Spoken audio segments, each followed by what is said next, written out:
Existe um tipo de desaparecimento que não faz barulho.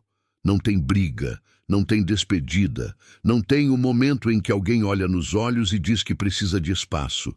É mais sutil do que isso. É uma ausência que vai crescendo devagar, quase sem ser notada. Até que um dia alguém percebe que aquela pessoa simplesmente não está mais em lugar nenhum. Você provavelmente conhece alguém assim. Talvez alguém que antes aparecia em tudo, respondia mensagens rápido, estava sempre disponível para um encontro, para uma conversa, para qualquer coisa, e que em algum momento começou a ficar cada vez mais difícil de alcançar. As respostas foram ficando mais curtas. Os encontros foram espaçando. Os convites começaram a ser recusados com mais frequência, até que pararam de chegar. E quando alguém perguntava como essa pessoa estava, ela dizia que estava bem, ocupada, cansada, mas bem. O que aconteceu com ela? Essa é uma das perguntas mais comuns e, ao mesmo tempo, menos respondidas sobre o comportamento humano adulto. Porque esse padrão não é raro. Ele aparece com uma frequência impressionante, especialmente depois dos 30 anos. Pessoas que eram socialmente ativas começam a se recolher. Círculos que pareciam sólidos vão se dissolvendo. E quase ninguém consegue explicar por quê. O que vamos explorar nesse vídeo não é apenas o comportamento em si. É a lógica psicológica que está por trás dele. Uma lógica que, quando você entende, muda completamente a forma como você enxerga essas pessoas. E talvez mude a forma como você enxerga a si mesmo. Porque existe uma boa chance de que, em algum nível, você também já tenha sentido isso. O afastamento social que acontece depois dos 30 tem uma característica muito específica. Ele não parece uma decisão, parece uma deriva. A pessoa não acorda um dia e decide que vai sumir da vida social. Não existe esse momento de resolução consciente. O que existe é uma série de pequenas escolhas que vão se acumulando. Preferir ficar em casa a sair. Não responder uma mensagem naquele dia e acabar não respondendo nunca. Deixar de seguir alguém nas redes sociais. Parar de aparecer em reuniões de família que sempre pareceram mais obrigação do que prazer. Cancelar um plano com uma desculpa razoável e perceber que a sensação depois é de alívio, não de culpa. Essas escolhas parecem pequenas, isoladas, mas quando você olha para elas juntas, o padrão fica claro. A pessoa está sistematicamente reduzindo sua exposição social.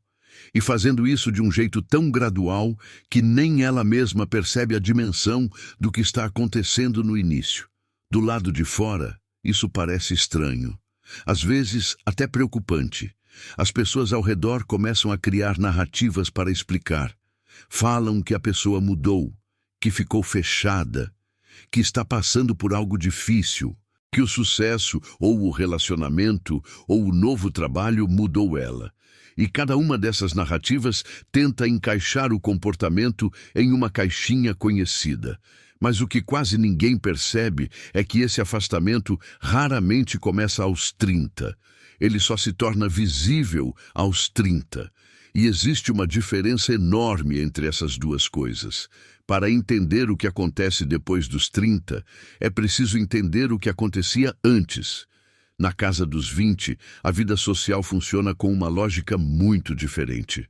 Existe uma energia natural para a exploração de pessoas, de grupos, de identidades. Existe também uma necessidade psicológica genuína de pertencimento, de ser visto, de construir uma rede ao redor de si. E existe, talvez acima de tudo, uma tolerância muito alta para interações que não entregam muito. Aquela festa que você não queria ir, mas foi mesmo assim. Aquela amizade que era mais hábito do que conexão real. Aquele grupo de pessoas com quem você passava tempo porque era o que estava disponível, não porque era o que você realmente queria. Aos 20, isso tudo parecia normal, às vezes até bom. Havia uma sensação de que estar em movimento social era estar vivo. O que muda depois dos 30 não é a pessoa, é a conta.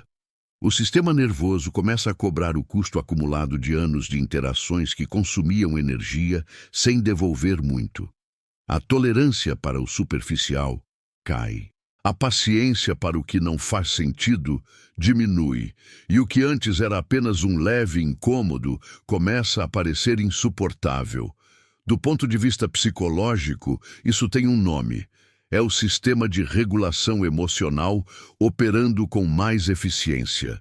O cérebro, ao longo do tempo, aprende a calcular o custo-benefício das relações com uma precisão que ele simplesmente não tinha antes. E quando ele começa a apresentar essa conta, muita coisa que parecia normal deixa de parecer. E é aqui que o comportamento fica ainda mais interessante, porque esse filtro não é consciente no começo. A pessoa não está fazendo uma análise fria de quais relações valem a pena. Ela está respondendo a um sinal interno que diz: isso cansa mais do que alimenta. E esse sinal é muito mais confiável do que qualquer raciocínio que ela poderia fazer conscientemente. Existe um conceito que ajuda muito a entender esse processo e que a psicologia observa com frequência em pessoas que passam por esse tipo de afastamento. É o que pode ser chamado de economia emocional. Cada interação social tem um custo, não no sentido financeiro, mas no sentido energético. Algumas relações são de baixo custo. Você sai delas sentindo que ganhou algo, que ficou mais leve, que foi bem. Outras são de alto custo. Você sai sentindo que gastou mais do que recebeu. Mais cansado, mais vazio, às vezes até irritado sem conseguir explicar por quê. Nas interações de alto custo, existe quase sempre um denominador comum: a necessidade de performance. Você precisa ser uma versão de si mesmo que não é completamente real. Precisa manter uma energia que não está sentindo. Precisa responder perguntas que não te interessam. Precisa fingir entusiasmo por coisas que deixaram de fazer sentido faz tempo. Pessoas com alta sensibilidade ao ambiente, e isso aparece com muita frequência em quem passa por esse tipo de afastamento depois dos 30, percebem esse custo de forma mais intensa do que a média. Elas sentem o desgaste de conversas superficiais de um jeito muito físico. Saem de eventos sociais sentindo um cansaço que não tem nome, mas que é completamente real. E em algum momento, esse sinal interno se torna forte o suficiente para começar a guiar as escolhas. O grupo de mensagens que só gera ansiedade. A reunião que já começa cansativa antes mesmo de acontecer. O almoço de família que você vai porque precisa, não porque quer. O encontro com aquele amigo de infância que não tem mais nada em comum com você, mas que você mantém por inércia. A economia emocional começa a vetar essas situações uma por uma. E de fora, o resultado parece um afastamento. Por dentro, muitas vezes, é um respiro. Quero saber se você já sentiu isso. Aquela sensação de alívio quando um plano social é cancelado ou quando você finalmente para de forçar uma presença que custava mais do que entregava. Me conta nos comentários, porque esse tipo de experiência é muito mais comum do que as pessoas admitem em voz alta. Só que existe uma camada mais profunda nisso, e ela tem a ver com identidade, não com cansaço.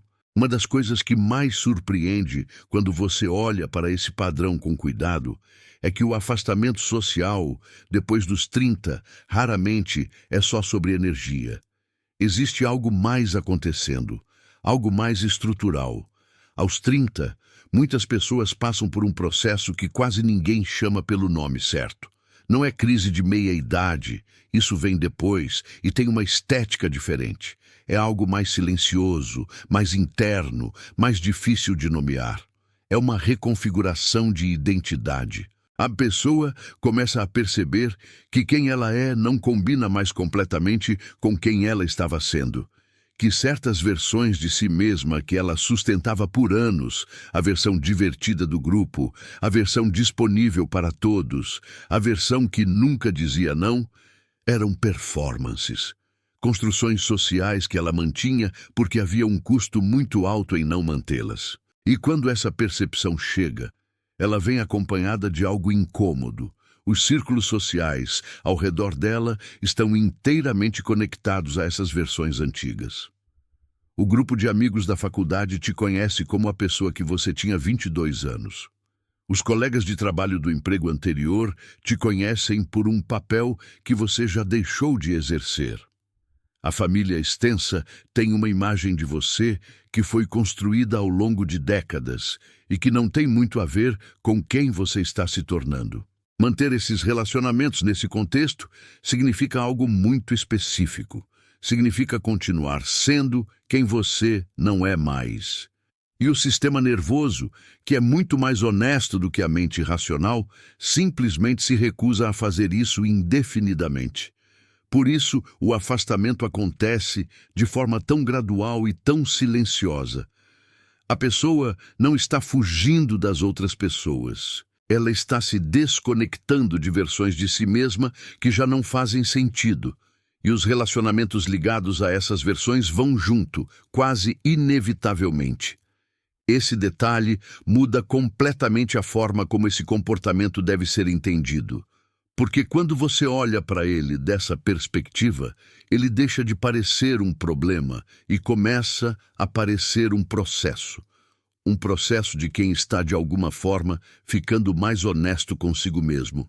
Mas nem todo mundo que observa esse afastamento de fora consegue enxergar isso. E aqui existe uma dinâmica que merece atenção, porque ela costuma complicar ainda mais as coisas. Quando alguém começa a se afastar socialmente, as pessoas ao redor imediatamente começam a criar interpretações. E essas interpretações quase sempre dizem mais sobre quem interpreta do que sobre quem se afasta. Tem quem diga que a pessoa ficou arrogante, que o sucesso subiu a cabeça, que ela se acha melhor do que os outros agora. Tem quem diga que ela está deprimida, que alguma coisa aconteceu, que ela precisa de ajuda. Tem quem diga simplesmente que ela mudou, dito com um tom que implica que mudança é necessariamente uma perda. E existe um tipo específico de interpretação que aparece com muita frequência, a de que a pessoa está se punindo ou punindo os outros, que o afastamento é uma forma de dizer que não quer mais aquilo, aquelas pessoas, aquele mundo. O que quase ninguém considera é a possibilidade mais simples, que a pessoa apenas está seguindo um sinal interno honesto, sem nenhuma intenção dramática por trás. O ponto mais curioso talvez seja este.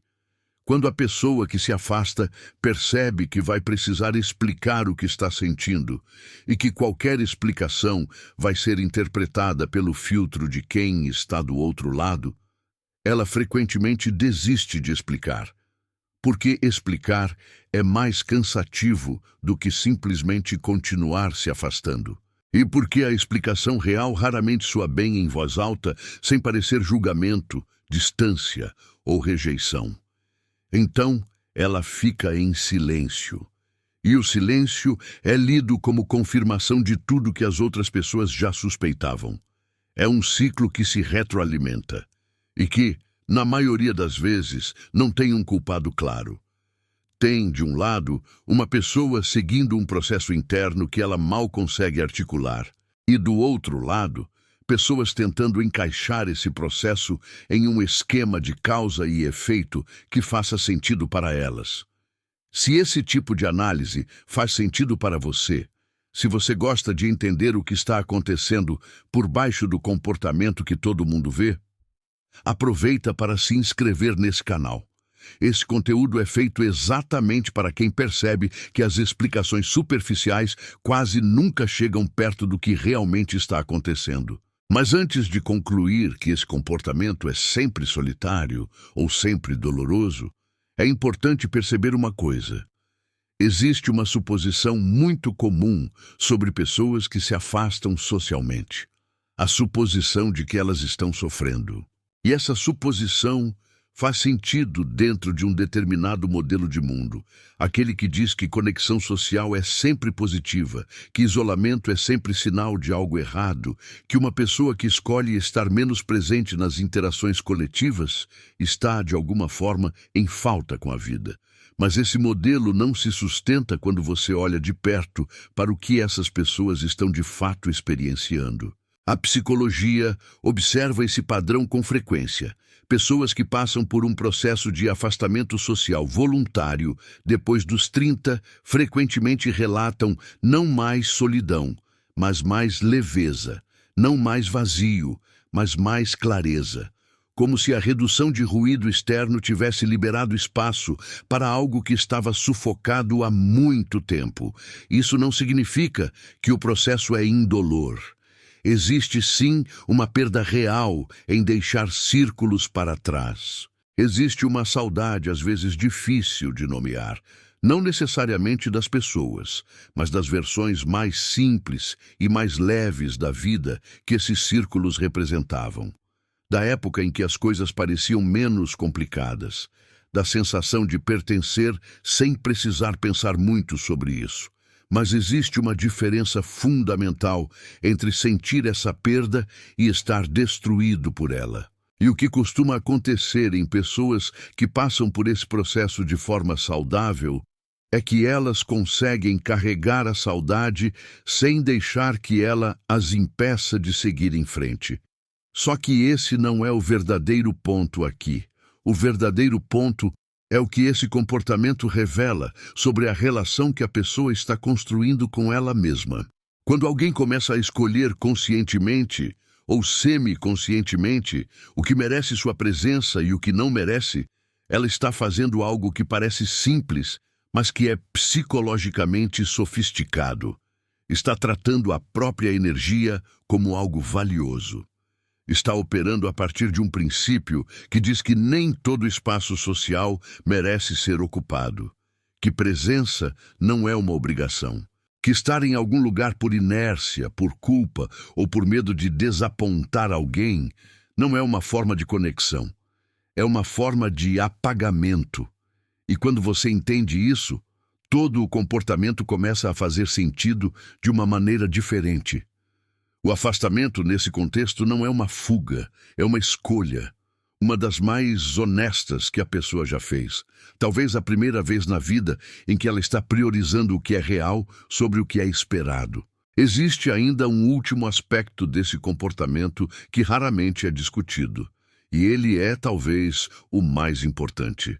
Quando uma pessoa se afasta socialmente depois dos 30, ela frequentemente descobre algo que não estava esperando.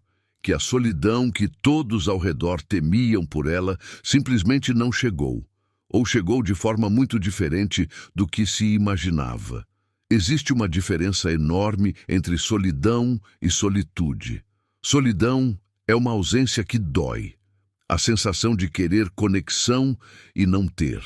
Solitude é uma presença consigo mesmo, a capacidade de estar só, sem que isso seja uma privação. E pessoas que passam por esse tipo de afastamento depois dos 30, especialmente aquelas com alto grau de vida interior, frequentemente descobrem que o que elas sempre interpretaram como necessidade de companhia era, na verdade, necessidade de conexão genuína. E conexão genuína é muito mais rara do que conexão simplesmente social. É aqui que um reframe importante se torna possível. A pessoa que sumiu dos eventos, das festas, dos grupos, dos encontros coletivos, não está necessariamente mais sozinha do que estava antes. Em muitos casos, ela está menos, porque ela parou de preencher o espaço com interações que nunca tiveram profundidade real e começou a investir em algo menor em quantidade, mas muito maior em qualidade. Uma conversa de 3 horas com uma pessoa com quem existe conexão real pesa mais do que 15 encontros superficiais ao longo de um ano. E o sistema nervoso de pessoas com alta sensibilidade emocional sabe fazer essa conta, mesmo quando a mente racional ainda está tentando convencer de que deveriam estar em mais lugares. Esse padrão costuma aparecer em pessoas que, ao longo da vida, aprenderam a sentir mais do que a maioria, que absorvem o ambiente com uma intensidade que cansa antes mesmo de perceber, que precisam de tempo sozinhas, não como fuga, mas como digestão do que viveram, e que frequentemente funcionam melhor em relações individuais e profundas do que em grupos amplos e dinâmicos. Para essas pessoas, o afastamento social depois dos 30 não é o começo de uma vida de isolamento. É o começo de uma vida mais calibrada, mais honesta com o que elas precisam, com o que elas têm a oferecer e com o tipo de presença que realmente faz sentido para elas no mundo. Então, o que fazer com tudo isso? Se você está assistindo esse vídeo e reconheceu esse comportamento em si mesmo, se você é a pessoa que foi se afastando aos poucos e nunca soube muito bem como explicar isso para quem ficou de fora, talvez valha a pena saber que o que você está vivendo tem uma lógica. Não é fraqueza, não é arrogância, não é depressão disfarçada. É um sistema interno que aprendeu a se proteger de uma forma que levou anos para se tornar claro o suficiente para ser seguido. Isso não significa que todos os afastamentos são saudáveis. Existe uma diferença entre escolher conscientemente estar em menos lugares e se isolar por medo, por dor ou por evitação. A linha entre os dois pode ser tênue e vale a pena observar com honestidade de qual lado você está. Mas se a redução da sua vida social veio acompanhada de mais clareza, mais leveza e uma sensação crescente de que você está finalmente sendo mais fiel a quem você é, então talvez o que parecia um problema seja, na verdade, um processo. E se você está do outro lado, se você é alguém que perdeu contato com uma pessoa assim, que viu alguém que você gostava ir sumindo aos poucos, sem conseguir entender o motivo, talvez a maior coisa que você possa oferecer não seja uma cobrança ou uma interpretação. É simplesmente a disposição de entender que algumas pessoas precisam de espaço não porque te rejeitaram, mas porque finalmente estão se aceitando. O desaparecimento que parecia abandono pode ter sido, na verdade, uma das decisões mais corajosas que essa pessoa já tomou. E quando você olha dessa forma, tudo começa a fazer um sentido diferente. Se esse vídeo te ajudou a enxergar esse comportamento de outro jeito, seja o seu próprio ou o de alguém que você conhece, compartilha com alguém que também gostaria de entender isso melhor. Às vezes, a explicação que a gente precisava estava só esperando ser encontrada.